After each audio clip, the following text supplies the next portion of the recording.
वो एक दैवीय शक्ति के प्रतीक है। भगवान विष्णु का अवतार है। एक महापुरुष ऐसे प्राप्त हुए हैं। राम का अवतार है इनका। नरेंद्र मोदी भारत को भगवान का वरदान है। वो एक साधारण मनुष्य नहीं है। ईश्वर के दूसरे अवतार के रूप में मोदी जी आए हैं। माननीय मोदी जी एक अवतार के रूप में है। अवतार पुरुष के रूप में तरित हुए हैं इस दुनिया में। भगवान का स्वरूप है। मोदी जी तो सबका भगवान है। मोदी मन में है जब महान पुरुष। मोदी जी श्री राम जी का अवतार है। और इन बयानों का संदर्भ क्या है दोस्तों? सुनेंगे ना तो चौंक जाएंगे। ऐसे ही कोई साधु, संत, सन्यासी, राजनेता सब प्रधानमंत्री मोदी को भगवान के अवतार क्यों कहते हैं? आज के वीडियो में इसी को दिखा रहा हूं।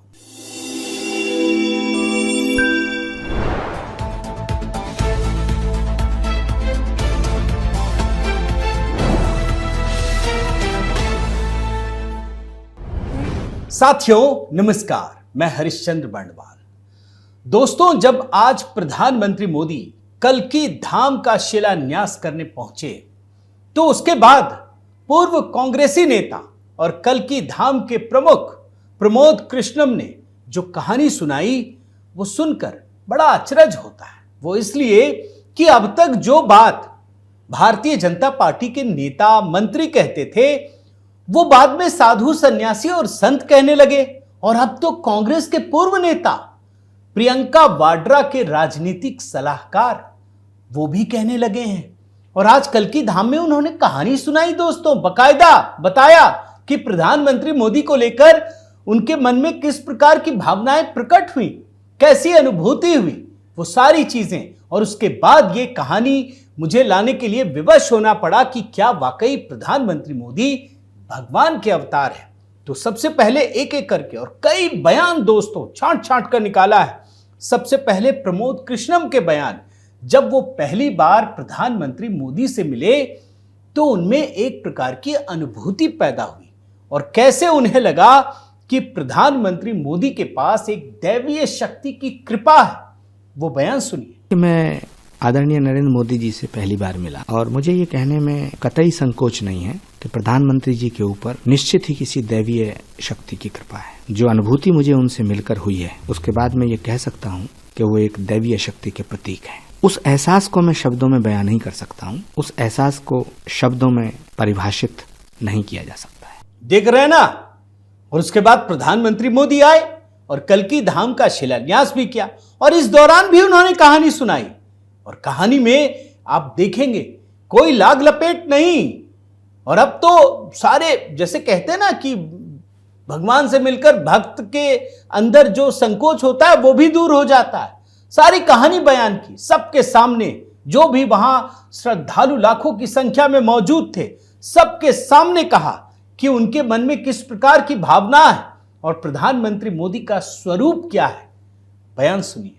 जब मैं प्रधानमंत्री जी को आमंत्रित करने गया था तो मुझे नहीं लग रहा था कि प्रधानमंत्री जी मेरे निमंत्रण को स्वीकार कर लेंगे, लेकिन आप सब संतों के आशीर्वाद से, तमाम लाखों करोड़ों भक्तों की प्रार्थनाओं से माननीय प्रधानमंत्री जी ने मेरे निमंत्रण को स्वीकार किया। माननीय प्रधानमंत्री जी महोदय, जब आपकी तरफ से एक ट्वीट आया तो सारे देश के लोग, सारी देश की मीडिया मुझसे लगातार 15 दिन ये पूछती रही कि क्या प्रधानमंत्री जी आएंगे। मेरे पास कोई उत्तर न था, लेकिन एक उत्तर था।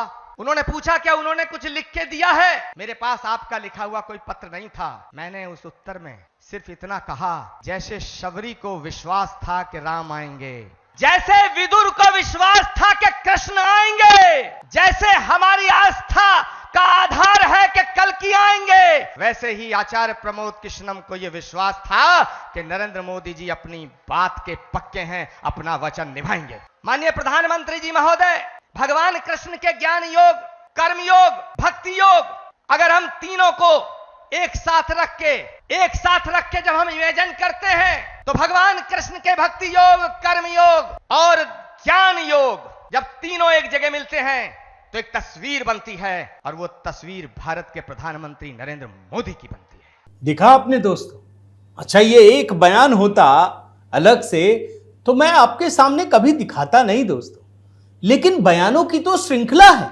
अब आप देखिए ना, जिस दिन रामलला की प्राण प्रतिष्ठा हुई उस दिन गोविंद देव गिरि जी महाराज ने जब भाषण दिया और जो अनुभूतियां हुई, उसके बाद उन्होंने खुलकर कहा प्रधानमंत्री मोदी की तुलना राजा छत्रपति शिवाजी महाराज के साथ की थी।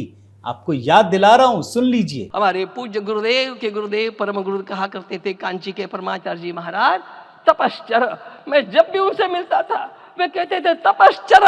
आज तप की कमी हो गई है और उस तप को हमने साकार आप में देखा। मुझे इस परंपरा को देखते हुए केवल एक राजा याद आता है जिसमें यह सब कुछ था, और उस राजा का नाम छत्रपति शिवाजी महाराज। छत्रपति शिवाजी महाराज। और ये सब कहने के बाद उन्होंने जो बयान दिया प्रधानमंत्री मोदी के बारे में, वो तो अद्भुत है दोस्तों।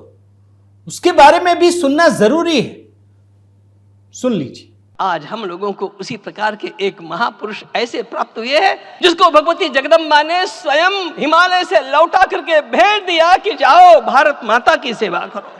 अब आपको एक और बयान सुनाता हूं दोस्तों। राम मंदिर ट्रस्ट के महासचिव चंपत राय, भाई जो भगवान राम लला की प्राण प्रतिष्ठा में लगे हैं, पूरे राम मंदिर तीर्थ क्षेत्र में लगे हैं, जो पल पल भगवान राम की अनुभूति करते हैं, उनके बयान से, उनकी जुबान से दोस्तों एक बयान सुनाता हूं। वो कहते हैं कि प्रधानमंत्री मोदी विष्णु के अवतार हैं। बयान सुनिए। प्रधानमंत्री इस देश के भगवान विष्णु का अवतार है। हिंदुस्तान में भारतीय परंपरा में राजा विष्णु का अवतार है।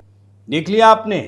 अब चलिए मैं आपको बाबा रामदेव, मैंने तो बड़ा खंगाला ना, मैंने एक एक बयान निकाला है दोस्तों, बहुत पुराने बयान आपको सामान्य रूप से मिलेंगे नहीं। बाबा रामदेव का सुना रहा हूं मैं। वो भगवान के वरदान के रूप में मानते हैं, और जब उनको ये सारी चीजें महसूस हुई तब उन्होंने प्रधानमंत्री मोदी को राष्ट्र ऋषि के रूप में सम्मानित करने का फैसला किया। बयान सुनिए। आज संपूर्ण राष्ट्र जिनसे गौरवान्वित है और पूरे विश्व में जिन्होंने भारत के गौरव की प्रतिष्ठा की है, ऐसे राष्ट्र गौरव, राष्ट्र नायक जिनमें विश्व नायक का चरित्र है, जो भगवान के वरदान के रूप में महान राष्ट्र को एक ऋषि के रूप में मिले हैं। इसलिए पूरे पतंजलि योगपीठ और भारत की अध्यात्म सत्ता की ओर से, पूरे राष्ट्र की ओर से आज हम आदरणीय श्री प्रधानमंत्री जी को राष्ट्र ऋषि के रूप में सम्मानित कर रहे हैं। देख रहे हैं ना दोस्तों, कितनों को खारिज करेंगे। कई लोग कह सकते हैं कि ये पॉलिटिकल बयान भी हो सकते हैं, कुछ भी बोल सकते हैं, उधर की धारा के हैं, कुछ भी, लेकिन ऐसे ऐसे लोग। अब मैं आपको पंडित छन्नूलाल जी का बयान सुनाता हूं। वो तो सीधे सीधे बताते हैं कि प्रधानमंत्री मोदी राम के अवतार हैं, उनकी माता कौशल्या हैं। सुन लीजिए। मेरे विचार से राम का अवतार है इनका, क्योंकि दुष्टों का दलन करने के लिए भगवान ने इनको पैदा किया है, तो ये राम का अवतार है और इनकी माता कौशल्या है। देखा आपने। अब मैं आपको दोस्तों राम भद्राचार्य जी का बयान सुनाता हूं। बड़ी आस्था है लोगों की उनमें, और जो भविष्यवाणी करते हैं वो सच होते हैं। वो खुलकर कहते हैं, पहले तो ये भी कहते हैं कि इसको चाटुकारिता मत समझिएगा, और यहां तो चूंकि ऐसी भावना बना दी गई कि लोगों को बड़ा स्पष्टीकरण देना पड़ता है। उन्होंने कहा कि मेरे दो ही मित्र हैं जो अलौकिक तौर पर तो भगवान कृष्ण को बताते हैं, लेकिन सांसारिक रूप से प्रधानमंत्री मोदी को। आप सोचिए, बयान सुनिए। मेरे दो मित्र हैं, सांसारिक दृष्टि में, लोक में मेरे मित्र हैं नरेंद्र भाई मोदी। ये कोई चाटुकारिता नहीं, भारत के यशस्वी प्रधानमंत्री नरेंद्र भाई मोदी, और अलौकिक मित्र हैं भगवान श्री कृष्ण, मेरे अभिन्न मित्र, भारत के यशस्वी प्रधानमंत्री जिन्होंने 9 वर्षों में भारत की काया बदल डाली।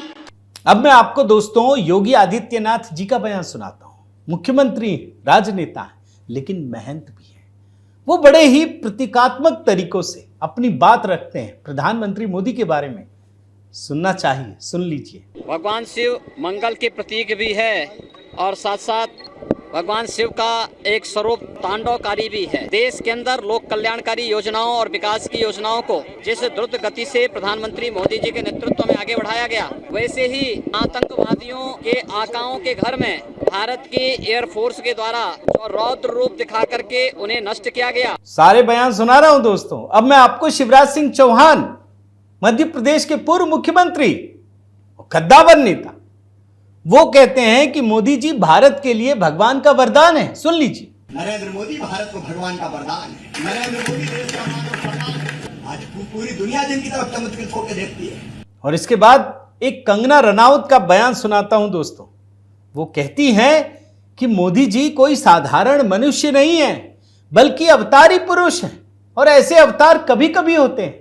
क्यों लोगों की भावनाओं में ये बात आ रही है, इसीलिए मैं आपको दिखा रहा हूं, देख लीजिए। मेरे पसंदीदा person is prime minister Modi. वो इस देश के लिए जैसे एक अवतार होते हैं, वो हमारे लिए एक अवतार हैं। वो एक साधारण मनुष्य नहीं है। उनका जन्म जो है इस देश के उद्धार के लिए हुआ है।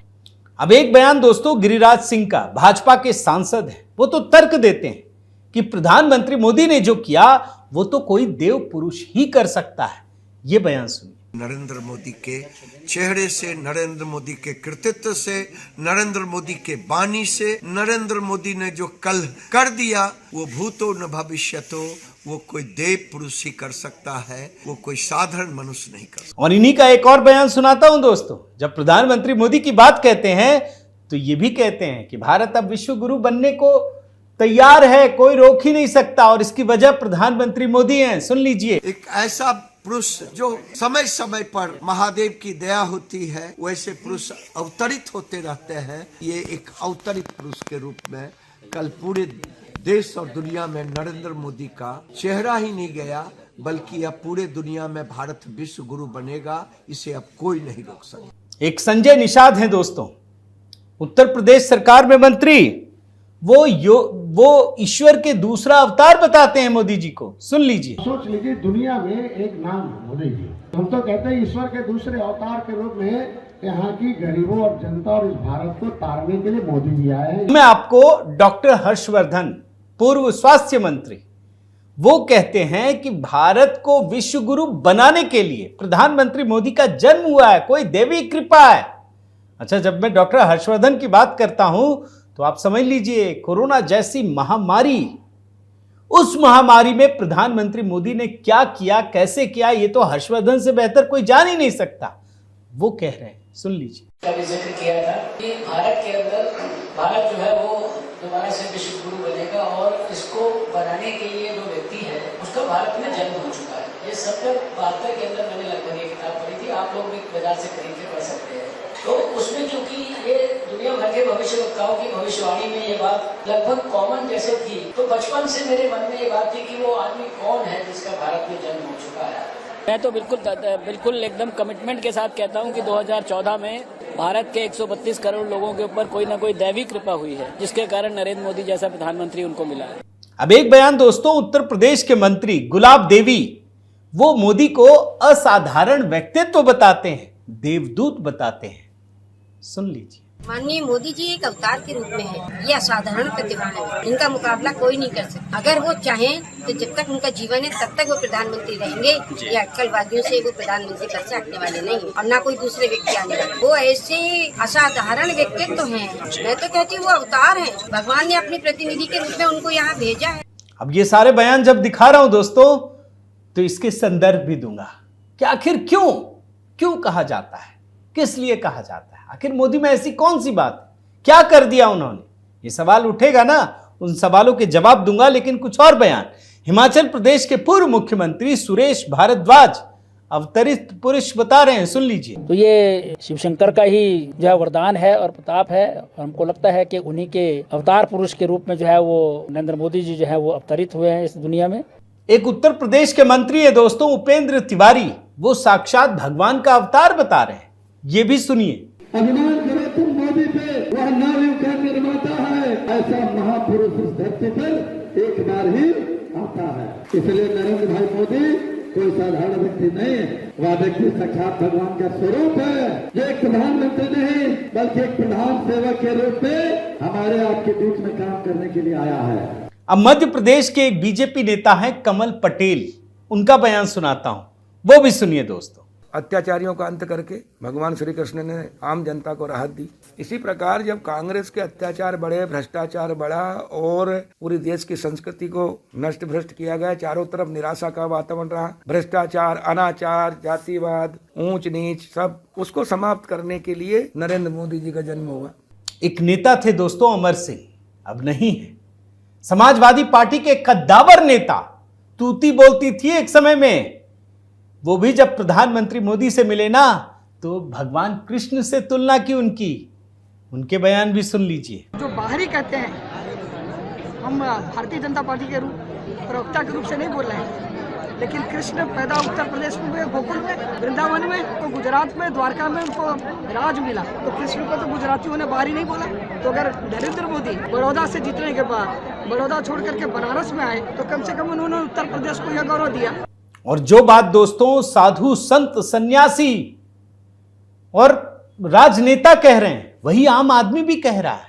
आम जनता, जनता जनार्दन जिसे कहते हैं। मैं कुछ बयान छांट के आपको दिखा रहा हूं, देख लीजिए प्रधानमंत्री मोदी के बारे में ये क्या कहते हैं। मोदी के राज में भगवान रामलला आ रहे, इससे बड़ी बात क्या होगी सर हमारे लिए। मोदी जी है तो सब चीज मुमकिन है। मोदी जी हमारे प्रधानमंत्री है और इस युग का भगवान है। किसानों का चहेता है, किसानों का मसीहा है वो, और जनता के लिए रात दिन एक करने वाले अगर प्रधानमंत्री है तो नरेंद्र मोदी जी है। मोदी जी तो सबका भगवान है। मोदी मन में है तो भगवान जैसी है, महान पुरुष भी, महान पुरुष। मोदी जी एक शेर है, मोदी जी श्री राम जी का अवतार है, वो किसी से नहीं डर सकते, वो ठगबंधन कुछ नहीं बिगाड़ पाएगा मेरे भाई नरेंद्र मोदी जी का। नोट कर लीजिएगा, आज की तारीख है, इंशाल्लाह नरेंद्र मोदी भाई थे, नरेंद्र मोदी भाई हैं और वो ही प्रधानमंत्री बनेंगे। और एक बात याद रखिए दोस्तों कि ये भारत के लोग ही नहीं कह रहे हैं, विदेशों के लोग कह रहे हैं। कैसी तुलना, कैसी उपमा, आपको दिखाता हूं। आप देखिए, ब्राजील के राष्ट्रपति बोल्सोनारो, जब कोरोना महामारी आई थी, संकट की घड़ी, बोलते हैं संकट की घड़ी में पीएम मोदी ने प्रभु हनुमान की तरह पहुंचाई संजीवनी बूटी। ब्राजील के लिए प्रधानमंत्री मोदी हनुमान बन गए। सोचिए आप। इतना ही नहीं, आपको ये देखिए, पापुआ न्यू गिनी, उनके प्रधानमंत्री ने प्रधानमंत्री मोदी के पैर छुए। कभी होता है क्या कि दूसरे देश का प्रधानमंत्री दूसरे देश के प्रधानमंत्री के पैर छुए? ये संकट की घड़ी में ही पता चलता है दोस्तों। जब कोरोना महामारी थी ना, जब देश सोच भी नहीं पाते थे, तब प्रधानमंत्री मोदी ने सामने आकर मदद की। ये है वजह। अब मैं आपको एक दूसरा एंगल दिखाता हूं कि क्यों, और एक तीसरा एंगल भी दिखाऊंगा कि क्यों प्रधानमंत्री मोदी के प्रति लोगों की भावनाएं इतनी प्रखर हैं। आपको कुछ रिपोर्ट दिखाता हूं। कुंभ होता है तो जिन सफाई कर्मियों को लोग छोड़ देते हैं, प्रधानमंत्री मोदी ने उनका सम्मान किया, उनके पैर धोए। कोई दिव्यांग मिलता है ना, विकलांग को नया शब्द दिव्यांग दिया, तो उनको व्हील चेयर पर बैठकर घुमाते हैं। यही वो प्रधानमंत्री हैं दोस्तों, जिनमें कोई अहंकार की भावना कभी नहीं दिखी। अहंकार तो छोड़ ही दीजिए, विनम्रता कूट कूट कर भरी हुई। एक बुजुर्ग महिला को चप्पल पहनाते हैं, इनको जरा सा संकोच नहीं होता। ये खुद झाड़ू लगाते हैं, कूड़ा उठाते हैं, श्रमजीवियों के साथ।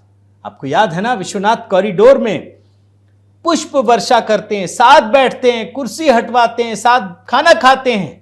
इस तरीके से श्रम का सम्मान करते हैं। और यही बात दोस्तों अयोध्या में रामलला की प्राण प्रतिष्ठा के समय भी देखने को मिली, जब श्रमजीवियों पर प्रधानमंत्री मोदी ने फूल बरसाए। अब अगर कोई प्रधानमंत्री है तो कोई तो अनोखा कार्य करेगा। चलिए कुछ एग्जाम्पल भी आपको देता हूं, जो लोगों की सोच से भी परे, जो आदमी की सोच में भी नहीं आ सकता, वो काम किया।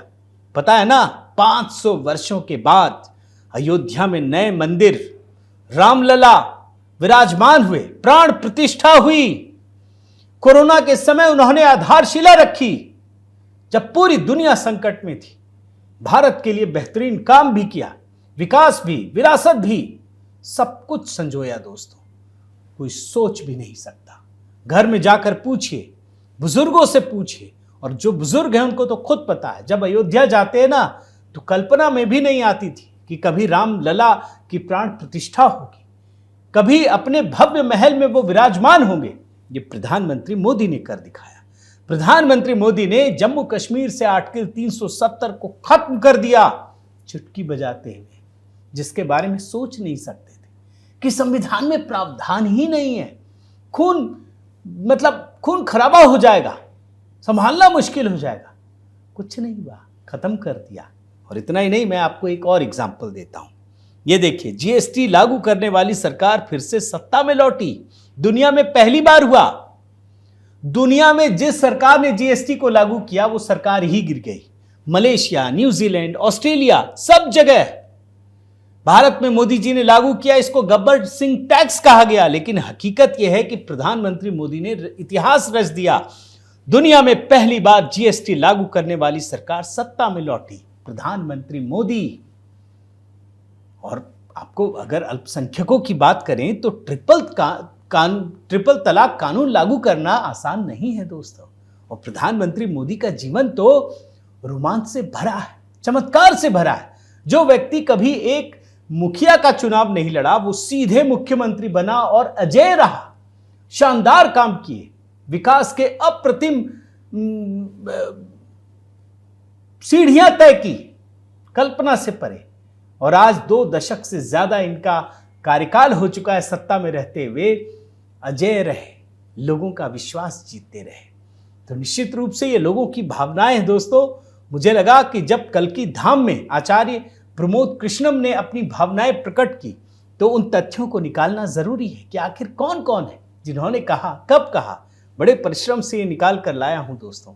आपको कैसा लगा? आप क्या सोचते? क्या वाकई मोदी में देवताओं के गुण हैं? क्या वो दैवीय पुरुष हैं?